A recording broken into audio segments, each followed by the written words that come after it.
2009년도 한글날 563도를 기념해서 한 방송국에서 아주 재미난 실험을 하였습니다.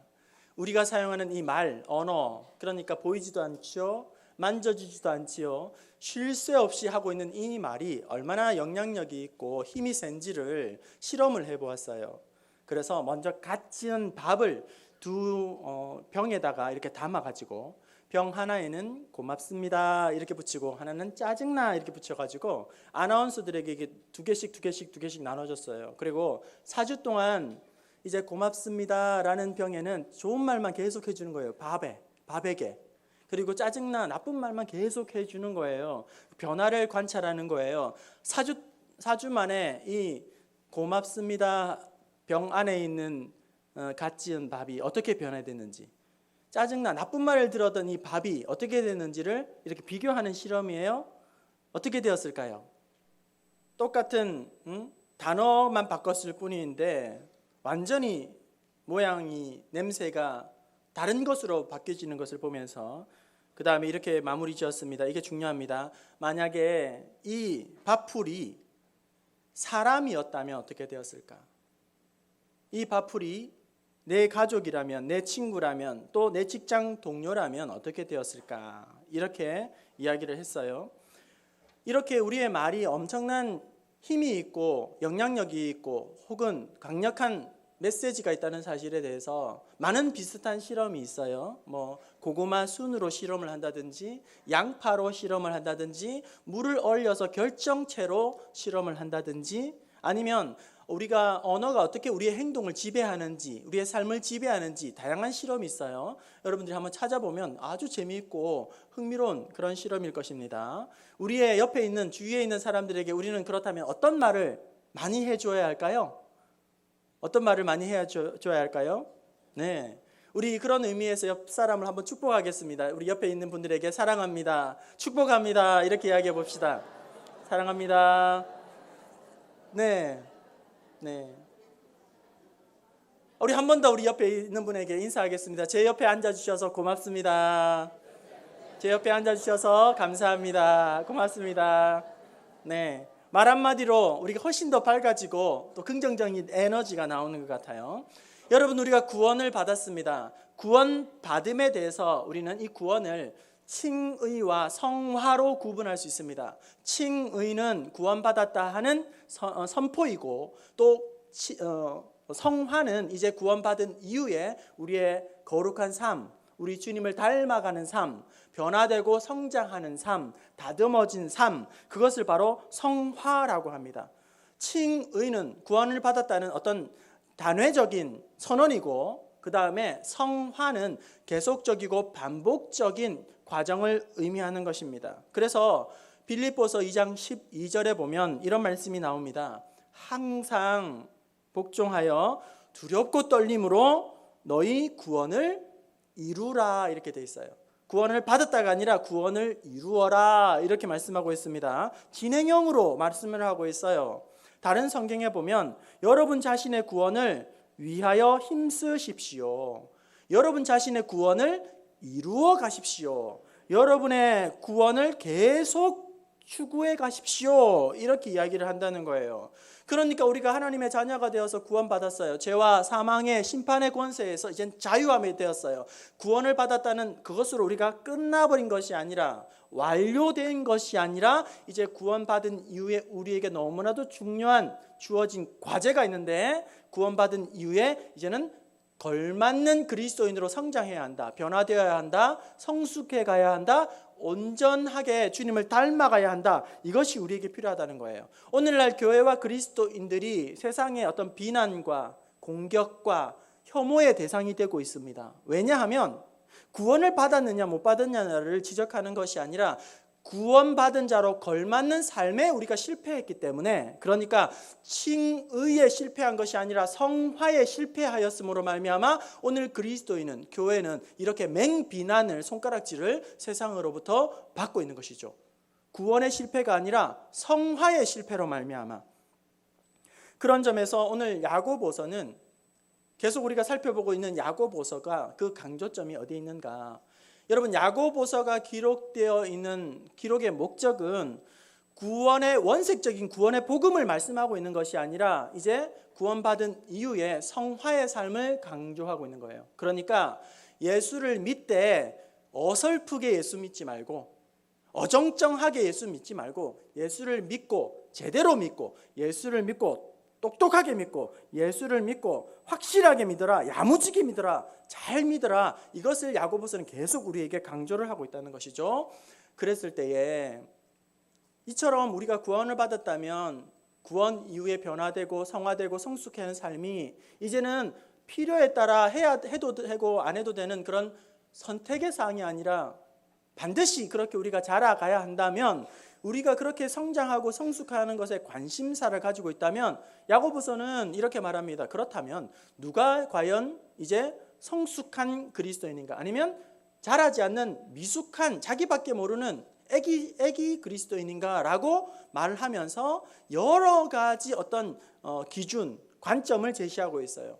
누가 미성숙하고 누가 성숙한 그리스도인인가, 누가 끊임없이 주님을 닮아서 성장하는 아름다운 그리스도인인가, 아니면 전혀 자라나기를 포기해버린 그런 미성숙한 그리스도인인가 판결할 수 있는 그런 기준을 이야기하면서 오늘 본문에 아주 결정적인 증거를 말씀하고 있다는 거예요. 누가 미숙한가 누가 성숙한가, 결정타를 날리고 있다는 겁니다. 그 결정타가 그것이 무엇인가, 시금석이 무엇인가, 바로 우리의 말이라는 거예요. 우리의 언어라는 겁니다. 우리의 언어를 사용하는 거예요.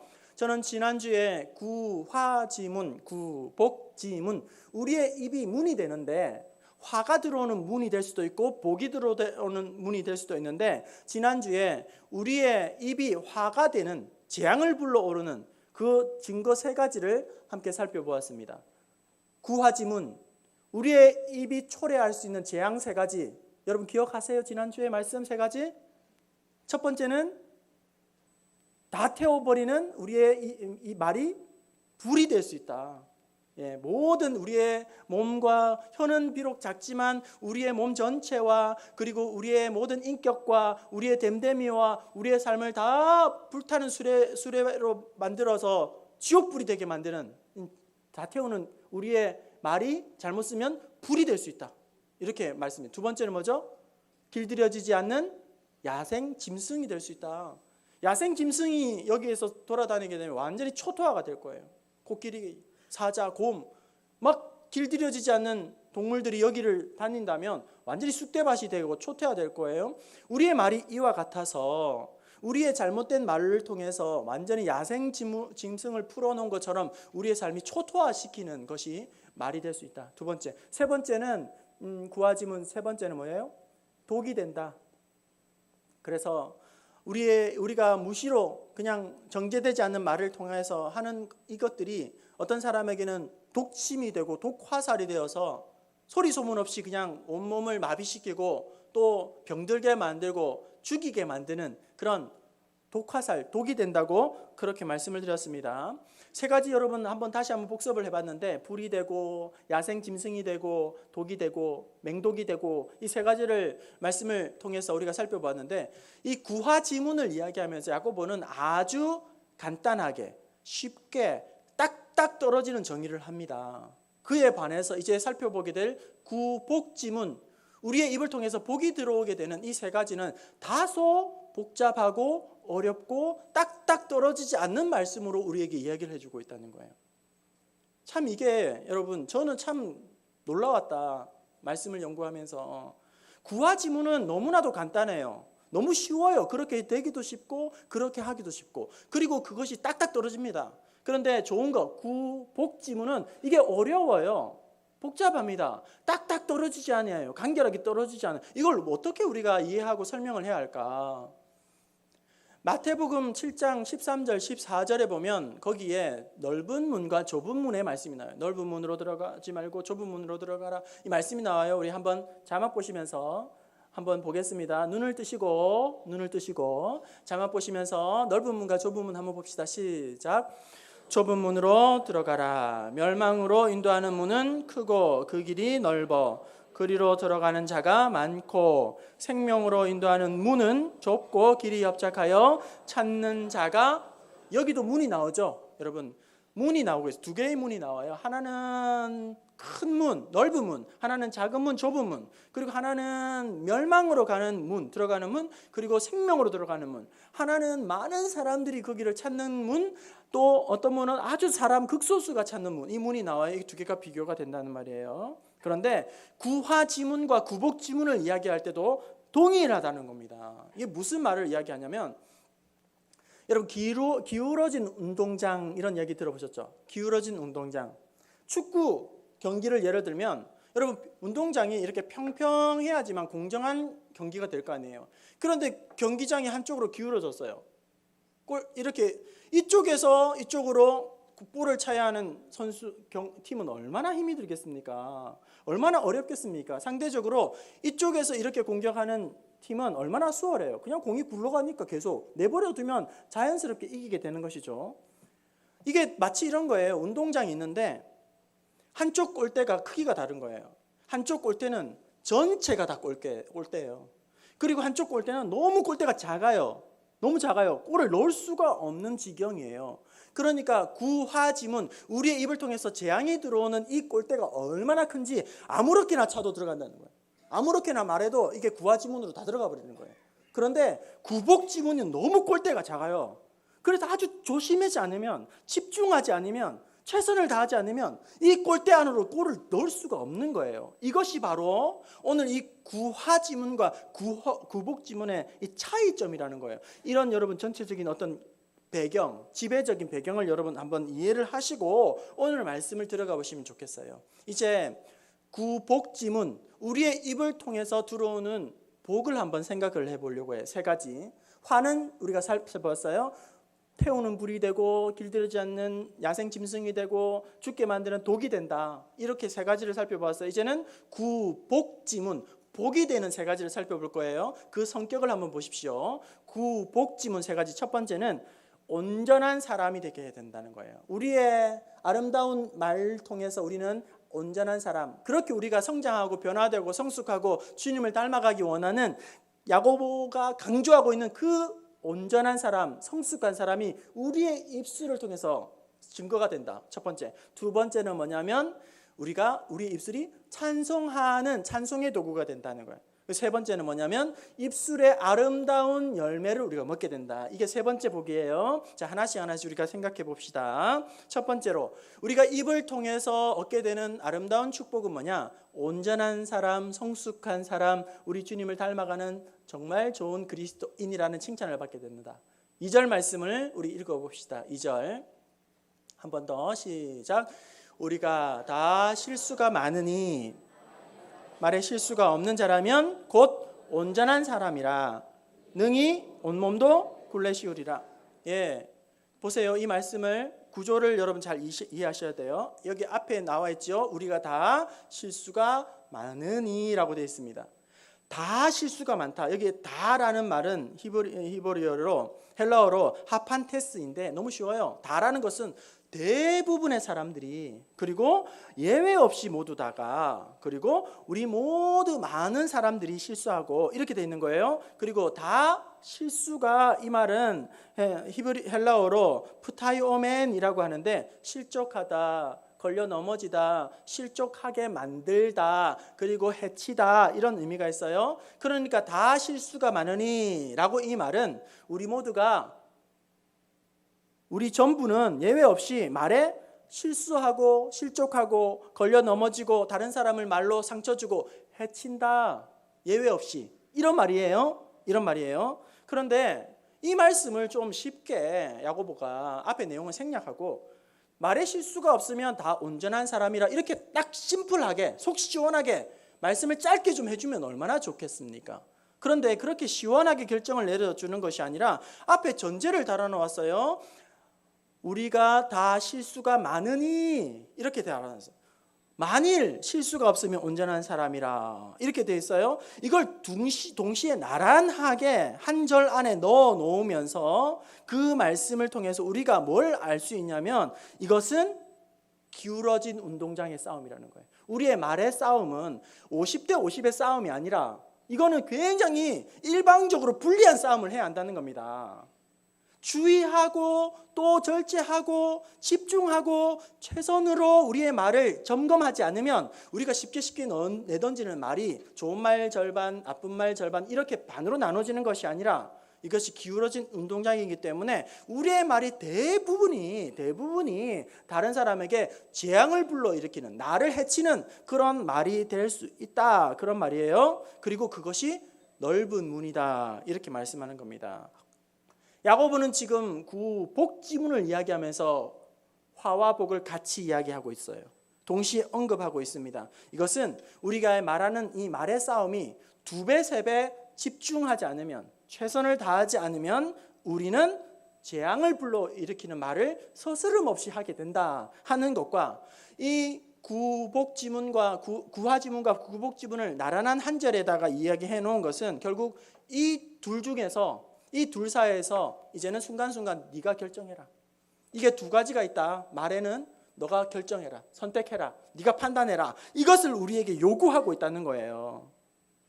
이것이 우리가 온전한 사람이 되어야 하겠지만, 말로 온전한 사람이 되어야겠지만, 이것이 대단히 조심하지 않으면 안 된다는 것을 우리에게 강조해 주고 있다는 겁니다. 2번째로 입을 통해서 우리에게 주시는 복이 있어요. 그것은 우리로 하여금 찬송하는 아름다운 입술이 되게 한다는 겁니다.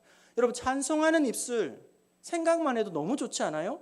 찬송하는 입술, 제일 먼저 내 입에서 나오는 것이 찬송이다. 뭐 유튜브 보고 막 이런 거 아니라 찬송이다. 우리의 남편이 제일 먼저 찬송하고 하루 종일 입속에 찬송이 넘치는 남편이야. 우리 아내가 매일 찬송이 입에 넘치는 우리 아내야. 우리의 자녀들이 세상의 유행과 그런 거 하지 않고 입술에 찬송이 넘쳐 얼마나 행복해요. 삶의 기쁨이, 행복의 지수가 올라가지 않겠습니까? 우리의 입술이 찬송하는 입술이 된다. 시편에도 여호와께서 우리의 찬송 가운데에 거하신다고 말씀합니다. 우리가 찬송하면 그 찬송 가운데 우리 하나님이 함께 하시고, 찬송 가운데에 하나님께서 세임 주시고, 찬송 가운데에 능력을 주시고, 찬송 가운데에 하나님께서 새로운 치료에, 응답에 귀신이 떠나가는 역사가 우리의 찬송 가운데 있다고 성경은 분명하게 말씀을 하고 있다는 거예요. 그런 찬송하는 입술이 되기 위해서 어떻게 해야 되는가? 오늘 우리 9절 말씀을 다시 한번 읽어봅시다. 우리의 입술이 어떻게 찬송하는 입술이 될 수 있는지 9절 말씀을 읽어봅시다. 시작. 이것으로 우리가 주 아버지를 찬송하고 또 이것으로 하나님의 형상대로 지음을 받은 사람을 저주하나니. 여러분, 구조적인 배경을 한번 보세요. 배치를 보세요. 그냥 속 시원하게 우리의 입술로 하나님을 찬송할지어다 아멘 하고 끝내면 얼마나 좋을까요? 찬송할지로다, 찬송하게 하옵소서, 이렇게 속 시원하게 짤막하게 이 말씀을 정리하면 얼마나 좋을까요? 그런데 여호와 아버지를 찬송하고 또 그 입으로 어떻게 해요? 하나님의 형상으로 지음받은 사람을 저주하나니. 이렇게 똑같은 나란한 선상으로 이야기를 하고 있다는 겁니다. 강조하고 있다는 거예요. 이게 뭘 이야기하냐면, 우리가 의도적으로 찬송하지 않으면 우리는 자동적으로 저주하는 말을 내뱉게 된다는 거예요. 우리가 계획해서 찬송하고 의도해서 찬송하고 몸부림치며 찬송하려고 애를 쓰지 않으면, 나는 내일 아침에 일어나자마자 이 찬송할 거야, 그리고 나는 하루에 이 찬송으로 하나님 앞에 예배할 거야, 이렇게 의도하지 않으면, 노력하지 않으면 우리의 입술에서는 뭐가 많이 나오느냐면 우리가 원하지 않는 그런 안 좋은 말들, 험담들, 욕설들, 이런 것들이 자동적으로 쏟아지게 된다는 겁니다. 우리가 의도해서 다른 사람을 축복하지 아니하고 덕스러운 말을 하지 않으면 우리의 입술에는 자동적으로 독이 나오고 저주가 나오고 뒷말이 나오고, 그렇게 의도치 않게 우리가 원하는 구복지문이 아니라 우리의 입술은 죄와 화를 불러오는, 재앙을 불러오는 구화지문이 될 수밖에 없다는 겁니다. 그걸 강조하고 있는 것이겠죠. 마지막으로 입을 잘 다스리게 되면 우리에게 주시는 입술의 축복은 뭐냐? 입술의 아름다운 열매를 우리로 하여금 맺게 하신다는 거예요. 여러분, 잠언 18장 20절에 보면 이렇게 기록하고 있습니다. 사람은 입에서 나오는 열매로 말미암아 배부르게 되나니. 입에서 나오는 열매를 먹고 그것으로 배부를 것이다. 입의 열매예요. 그 다음에 호세아 14장 2절에 입술의 열매로 주께 드리리이다. 우리의 입술의 열매로 하나님 앞에 드린다라고 이야기하고 있습니다. 그랬을 때 오늘 본문 말씀 12절에 한번 봅시다. 12절. 내 형제들아, 시작. 내 형제들아, 어찌 무화과 나무가 감람 열매를, 포도나무가 무화과를 맺겠느냐. 이와 같이 짠물이 단물을 내지 못하느니라.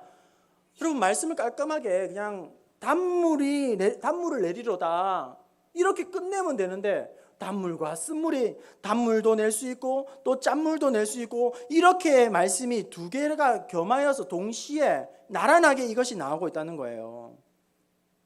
야고보는 지금 우리의 말과 혀에 대한 이야기를 하면서 구화지문은 딱딱 떨어집니다. 단순하고 쉽고 그렇게 정의를 하고, 구복지문은 너무나도 복잡하고 어렵게 딱딱 떨어지지 않게 이렇게 이야기하는 것은, 우리가 하는 이 말이 어떻게 되냐면 기울어진 운동장에서의 싸움이기 때문에, 이 나란하게 이렇게 배치하는 이유는 이 둘 사이에서 너가 선택해라. 이제는 결정해라. 재앙을 부르는 말을 하든지 아니면 복을 부르는 말을 하든지 너 자신이 선택해라, 이러는 것이죠. 여러분, 우리가 곧잘 입단속 잘해야 한다 이런 말을 해요. 입단속 잘해야 한다. 입단속을 잘하지 못해서 소문이 다 퍼져버렸다. 입단속을 시켰는데도 놓쳐버렸다. 입단속을 잘못해서 화를 당했다, 이런 말을 써요. 그러니까 여러분, 우리의 말에는 이런 위험천만한 불리함, 그리고 함정이 숨어 있다는 것, 도사리고 있다는 사실을 생각하면서 구화지문이 되기 쉽고 그 넓은 길로 가기 쉽기 때문에, 우리가 입단속을 하지 않고 말을 하게 된다면, 우리가 주의를 기울이고 조심하지 않고 절제하지 않고 연단하지 않고 조심하고 훈련하지 않으면, 우리의 입은 그렇게도 원하는 구복지문으로 쓰임받는 것이 아니라 오히려 그렇게 원하지 않는 구화지문이 되어서 다른 사람과 나를 스스로 해치고 공동체와 가정을 허무는 쪽으로 크게 이게 사용되게 된다는 겁니다.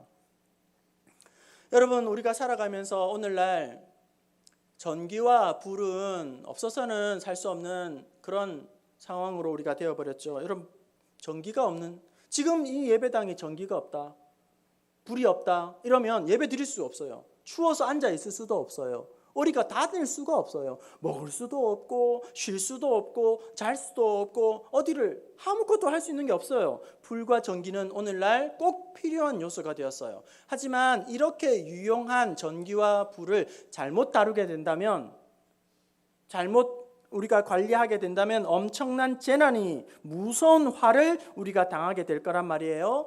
그 사실이 바로 오늘 우리의 말과 혀에 똑같이 적용이 될 수 있다는 겁니다. 우리의 말과 혀에는 이중의 기능이 있어요. 구화지문의 기능이 있고 구복지문의 기능이 있어요. 말로 말미암아 우리가 복을 누리게 되는 기능이 있고, 말로 말미암아 큰 재앙을 받게 되는 그런 두 가지의 기능이 있는데, 이것을, 우리의 말을 잘 사용하면 그 말은 좋은 약이 될 거예요. 그리고 힘 있는 도구가 될 거예요. 아주 좋은 그런 무기가 될 거예요. 하지만 우리의 말을 허투루 사용하게 된다면, 잘못 쓰게 된다면 그 말이 약이 아니라 그 사람에게는 독이 될 거예요. 그리고 좋은 도구가 아니라 다른 사람을 찌르고 해치는 흉기가 되게 될 거란 말이에요. 탈무드에는 여러분 이런 말이 있다고 합니다. 물고기는 언제나 입으로 낚인다. 그렇죠? 물고기는 언제나 입으로 낚인다. 그래서 입으로 낚여가지고 사시미가 되고 매운탕이 되고 그렇게 되는 거 아니겠어요? 건어물이 되는 거죠. 물고기는 언제나 입으로 낚인다. 탈무드에 그에 이어지는 말, 사람도 똑같다. 입으로 낚인다. 사람도 입으로 낚여서 사시미 인생이 되고 매운탕 인생이 되고 건어물 인생이 될 수 있다. 이렇게 탈무드에는 말하고 있다는 것입니다. 또 우리말 격언에는 이런 말이 있습니다. 말이 우리의 입 안에 있으면 사람이 말을 지배하고 다스리지만, 일단 말이 입 밖으로 나오게 되면 그 말이 사람을 지배하고 다스리게 된다. 우리의 말에 격언이 있어요. 오늘 야고보 사도는 우리에게 성숙하라고, 또 성장하라고, 제발 변화되라고 그렇게 우리에게 강조하고 있습니다. 그 변화에 대한 가장 중요한 시금석, 결정타를 이야기하면서 말을 이야기하고 있다는 거, 언어를 이야기하고 있다는 거예요. 이 언어가 얼마나 파워가 있는지, 힘이 있는지, 아니면 위험하고 파괴력이 있는지, 작은 혀, 보이지도 않는 이 혀로 말미암아 온 몸이 지배를 당하게 되고 우리의 삶이 댐댐이가 판가름 나게 되고 우리의 삶을 다 망치고 파괴할 수 있는 위험성이 도사리고 있다고 말씀하고 있습니다. 그래서 시편 141편에는 여호와여 내 입에 파수꾼을 세워 주옵소서, 여호와여 내 입술에 문을 지켜 주시옵소서, 이렇게 기도한다는 거예요. 우리도 동일하게 기도해야 합니다. 하나님 아버지, 하루 종일 쏟아놓는 이 말이 배설물 되지 않게 하여 주셔서 내 입술에 파수꾼을 세워주시고 내 입술의 문을 지켜주시옵소서, 우리가 이렇게 기도를 해야 한다는 겁니다. 이처럼 우리의 입술에, 우리의 말에는 엄청난 힘이 있고 파급 효과가 있다면 우리는 평소에 어떻게 해요? 절제해야 하며 조심하며 훈련하며 끊임없이 삼가서 우리의 말을 할 수 있어야 된다는 겁니다. 무례한 말, 거친 말, 폭력적인 말, 잔인한 말 하지 아니하고 다른 사람들을 품어주고 존중히 여기고 공손하고 신사적인 싸구려 같은 말 하지 않고 고급스러운 그런 좋은 말, 상대방을 존중히 여길 수 있어야 한다는 거예요. 때로는 내가 아무리 바른 말을 해도 옳은 말을 해도 그런 말이 아니라 할지라도 그 말로 말미암아 공동체가 허물어진다거나 그 사람에게 씻을 수 없는 마음에 쓴뿌리가 남게 된다면 그것 또한 조심해서 내 말이 내용뿐만 아니라 전하는 방식 또한 성숙하도록 그렇게 하나님 앞에서 우리의 입술이 파수꾼을 세워주시고 우리의 문을 지켜주시옵소서, 이렇게 우리는 순간순간마다 우리의 입술을 하나님 앞에 올려드려야 된다는 겁니다. 주의해서. 마지막으로 에베소서 4장 29절 결론적인 말씀입니다. 에베소서 4장 29절 우리 함께 읽어봅시다. 시작.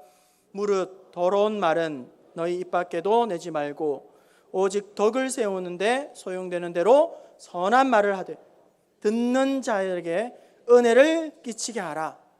우리의 말 한마디 한마디가 어떤 사람에게는 큰 위로가 되고 힘이 되고 능력이 되고 축복이 되고 소망이 되는 그런 말이 될 수 있다는 거예요. 우리의 말 한마디 한마디가 내가 속해 있는 아름다운 공동체를 세우고 우리의 가족을 춤추게 만들고 교회와 속한 부서와 남녀전도회와 직장에 아름다운 은혜의 축복의 통로가 될 수 있다는 겁니다. 반대도 가능할 거예요. 여러분, 오늘 이 한 주간 우리가 살아가면서 그렇게 해도 우리가 바라고 원하고 기대하는 화지문이 아니라 복지문이 되어서 우리의 입술을 통해서 재앙을 불러일으키고 화를 끌어들이는 것이 아니라 아름다운 축복의 통로가 되어 아름다운 사람을 살리는 생명의 통로가 되어 아름다운 찬송의 통로가 되어서 우리 모두를 윤택하게 만들고 우리의 삶을 통해 하나님 앞에 아름다운 예배를 올려드리는 저와 여러분 될 수 있기를 주님의 이름으로 축원합니다.